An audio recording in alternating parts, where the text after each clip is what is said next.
आइए चलिए आज की चर्चा हम शुरू करते हैं। हमारे साथ दो झारखंड से वरिष्ठ पत्रकार जुड़े हुए हैं, पंकज जैन जो कि खुद जैन समुदाय से हैं और आनंद कुमार जो कि वरिष्ठ पत्रकार हैं झारखंड से। आप दोनों का बहुत बहुत स्वागत है। और हमारे साथ विवेक देशपांडे नागपुर से जुड़ रहे हैं। विवेक जी, आपका भी बहुत बहुत स्वागत है। आज की चर्चा मैं पंकज जैन से शुरू करना चाहती हूँ क्योंकि वो खुद एक जैन समुदाय से हैं। पंकज, ये जो इतना शोर मच रहा है, आखिर इसका कारण क्या है और इसकी वास्तविकता क्या है? क्योंकि जैन समाज का इतना बड़ा समूह हमने सड़कों पर पहले नहीं देखा। जी, सबसे बड़ी बात यह है कि नीरू जी, इम्पोर्टेंट बात यह है, आज से आप 30 से 40 साल पहले चले जाइए। 30-40 साल पहले 30 से 35 साल पहले एक गिरिडीह जिला में कलेक्टर हुआ करते थे यूके सिन्हा। यूके सिन्हा ने पूरे शिखरजी क्षेत्र में, पारसनाथ के जो तराई वाले एरिया है, मधुबन जो क्षेत्र है, वहां पर और पहाड़ पर भी कई जगह ये बोर्ड लगाए थे कि मदिरा पान एवं मांसाहार के लिए वर्जित क्षेत्र।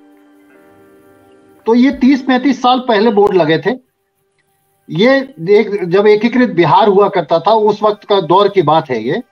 उस वक्त ये था कि ये कई तरह से कुछ स्थानीय लोगों ने और जैन समाज के लोगों ने मिल करके ये बोर्ड लगवाए थे। चूंकि ये जैन कम्युनिटी के आस्था का केंद्र है पूरी तरह से, पूरे विश्व में एक इकलौता ये जैन समाज का एक तीर्थ है जहां से सबसे अधिक तीर्थंकर 20 तीर्थंकर का निर्माण हुआ है और जहां से मोक्ष गए हैं। ये तपस्थली है, अनंतानंद सिद्ध परमेष्ठियों की तपस्थली है। इस चीज को भी समझना होगा। तो वो जो 35 साल पहले बोर्ड लगाए थे, कई लोगों को याद है, लेकिन वो बोर्ड कहाँ है, किस हाल में है, कैसे जंग लग गई, कैसे फिक गए, कहाँ चले गए, ये इसका कोई दस्तावेज नहीं है।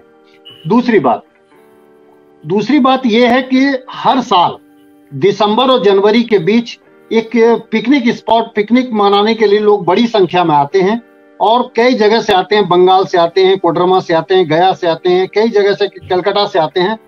तो कई जगह से वो अनभिज्ञ टूरिस्ट होते हैं। अनभिज्ञ जो पर्यटक होते हैं वो पूरी तरह से अनभिज्ञ होते हैं कि ये यहाँ पर ये नहीं जानते हैं कि यहाँ पर क्या खाना है, क्या नहीं खाना है।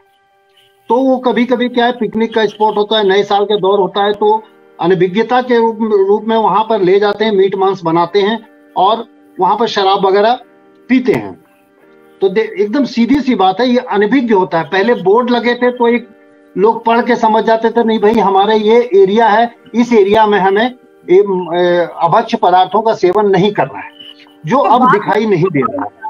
ये जो विरोध प्रदर्शन है ये बिल्कुल अकस्मात है क्या? अगर ये चीज आप कह रहे हैं कि 30-40 साल पहले इस तरीके के बोर्ड्स लगे थे, अब वो बोर्ड्स नहीं है, उन बोर्ड्स को हटा दिया गया है, लोग मीट मांस वहां पर बनाते हैं और मदिरा पान करते हैं, तो फिर ये चीज तो काफी समय से ये विरोध प्रदर्शन चलना चाहिए था। लेकिन अचानक से जैन समुदाय इतनी भारी संख्या में, और वो भी अलग अलग शहरों में आ रहा है, तो ये क्या स्पॉन्टेनियस है या इसको पहले से प्लान किया गया है? ये समझ में नहीं आ रहा है। नहीं, ये समझ लीजिए कि विरोध तो पहले भी होता रहा है।